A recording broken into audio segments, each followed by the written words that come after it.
And joining us right now via Skype to help us break it all down, our Yankee insider, Sweeny Murti. And Sweeny, you've talked to scouts, even some of Tanaka's former teammates. What are the Yankees getting in Tanaka?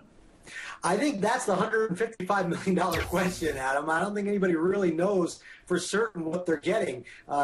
He is unproven in the big leagues, but I think what the Yankees feel confident in is that scouting Japanese players and projecting their transition to the major league game has gotten a little better since they started doing it several years ago. And I think they feel pretty confident in what they've got, especially with the makeup. The one word that keeps coming up with Tanaka is bulldog. Everybody likes his mentality. Now, he's going to have to learn to dial back the pitch count a little bit and be a little bit more efficient, but I think everybody around the Yankees is very happy that they're able to get a pitcher this young and lock him up at whatever the cost. They needed to bolster their rotation, and they feel they've done that right now.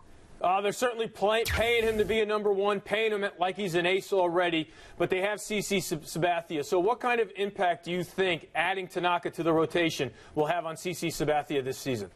Well, Eamon, the beauty of the Yankee rotation is that everybody has to pitch like a number one the day that they're given the ball. Even the fourth and fifth guys, if they're not pulling their weight, you get the calls lining up and the tweets coming in, and you pull the guy and bring in the next guy. So CC Sabathia, remember, he's still being paid well over $20 million a year too. So he still has to pitch like a number one. I think Sabathia gets the respect of being the veteran and being the leader of this staff for the last 5 years, and going forward here, he'll be the opening day starter, I have no doubt, and they'll probably want to take a little pressure off Tanaka and drop him into the middle of the rotation a little bit. But if you're projecting playoff rotation, it really is going to depend on how well the guys are pitching. Remember, if the Yankees had made the playoffs last season, I have no doubt that Hiroki Kuroda would have been considered the Yankees' number one starter, not CC Sabathia. But as far as the regular season goes, Sabathia is still given the respect as being the leader, and you want to make sure you dial back some of the pressure on Tanaka despite that price tag. Sweeny, I think Brian Cashman has had a tremendous offseason. Are the Yankees now the favorites to win the division?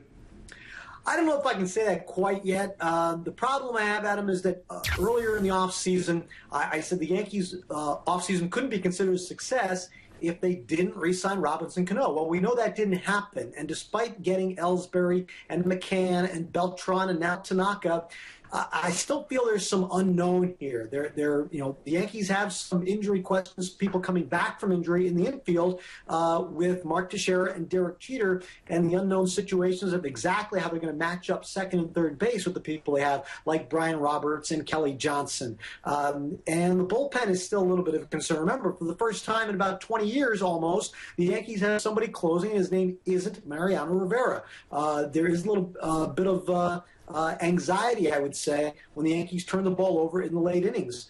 Just like every other major league team, finally, the rest of the league says you're finally going to be like us and feel what we feel. But I'm not sure I'm ready to call them favorites yet, but they have definitely had a very good offseason. With that, I agree, Adam. All right, Sweeny, I hope you didn't think we'd let you leave without mentioning the words Alex Rodriguez. So now with Tanaka in mind, how much impact, if any, do you think the A-Rod suspension and that money coming off the books for 1 year had on the Yankees' approach to this offseason? I think it had nothing to do with Tanaka, first of all. Brian Cashman said they've been scouting this guy since 2007. They were prepared to go as far as they needed to go to get him, and they want an extra year with the opt-out clause to get Masahiro Tanaka. So they were committing that much to him regardless of what the outcome was with Alex Rodriguez. Now, where A-Rod's situation helps the Yankees is they're not going to hit that 189 number, but their tax number will be less because their overall payroll will be lightened by about $20-something million. I still think the Yankees now have to approach this as, okay, we're over 189. If we need to pay more to get somebody else, like up the bullpen or do something else in the season, if somebody becomes available, I think they certainly will do that. But A-Rod's now, he's kind of nobody on the Yankees roster as far as 2014 goes. Yeah, nobody's a great way to phrase it, Sweeny. Any other moves we should anticipate from Brian Cashman and company before spring training?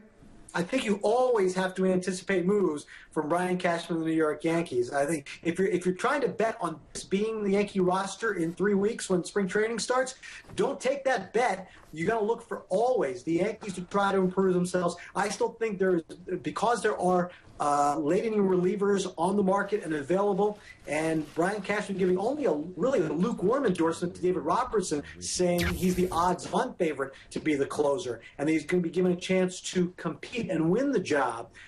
Despite what Hal Steinberg, New York Post, about Robertson being a closer, I think the Yankees still want to bring in some late inning help. Although, if you ask me who's going to be the closer on opening day, I would tell you it's probably going to be David Robertson. He is our Yankee insider. Sweeny, as always, we appreciate the time. Thanks, guys.